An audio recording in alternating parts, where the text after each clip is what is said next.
السلام علیکم، آپ دیکھ رہے ہیں پاک پوائنٹ۔ میں ہوں سلیم اظہر۔ بات کریں گے صدارتی نظام کی اور پارلیمانی نظام کی۔ پاکستان کو آزاد ہوئے 75 سال ہو چکے ہیں۔ پاکستان میں پارلیمانی نظام رائج ہے۔ بدقسمتی سے اس نظام کے اندر کسی ایک وزیر اعظم نے اپنا دور پورا نہیں کیا۔ مطلب یہ کسی ایک پرائم منسٹر نے اپنا ٹینیور پورا نہیں کیا۔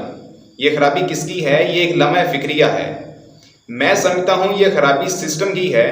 ہمیں اپنے سسٹم کو بدلنا ہوگا اگر ہم ملک کو ترقی یافتہ دیکھنا چاہتے ہیں، کیونکہ اس نظام میں وزیر اعظم کو مختلف چیزوں کو مد نظر رکھنا ہوتا ہے، یعنی کہ اپنی پارٹی، اتحادی جماعتیں، اسٹیبلشمنٹ وغیرہ۔ ایک وزیر اعظم کو حکومت کے ساتھ ساتھ دیگر چیزوں کو بھی مد نظر رکھنا ہوتا ہے۔ اگر وزیر اعظم یہ چیزوں کو مد نظر نہیں رکھتا تو اسے خطرہ لاحق ہوتا ہے کہ اس کی کرسی باقی نہیں رہے گی۔ اس طرح ایک وزیر اعظم کو بلیک میل ہونا پڑتا ہے اور وہ بہتر طریقے سے کام نہیں کر پاتا۔ لہٰذا ہمیں چہرے نہیں، نظام بدلنا ہوگا۔ اب بات کرتے ہیں صدارتی نظام کی۔ کیا یہ بھی ایک جمہوری نظام ہے؟ کیا صدارتی نظام میں ون مین پاور شو ہوتا ہے، یعنی تمام پاور صدر کے پاس ہوتی ہیں؟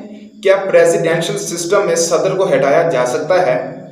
صدارتی نظام میں کون کون سی اقسام ہیں؟ صدارتی نظام کے فائدے کیا ہیں، نقصانات کیا ہیں؟ کیا صدارتی نظام میں پارلیمنٹ بھی ہوتی ہے؟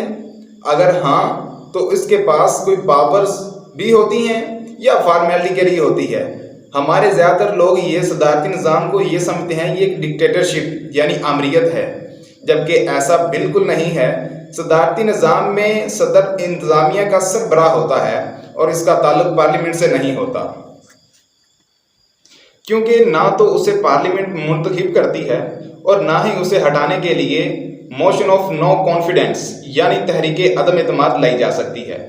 اسی وجہ سے صدر پارلیمنٹ کو جواب دہ نہیں ہوتا اور نہ ہی پارلیمنٹ صدر کو ہٹا سکتی ہے۔ اس طرح صدارتی نظام میں ایک مضبوط لیڈرشپ ہوتی ہے اور صدر ریاست کا سربراہ ہوتا ہے۔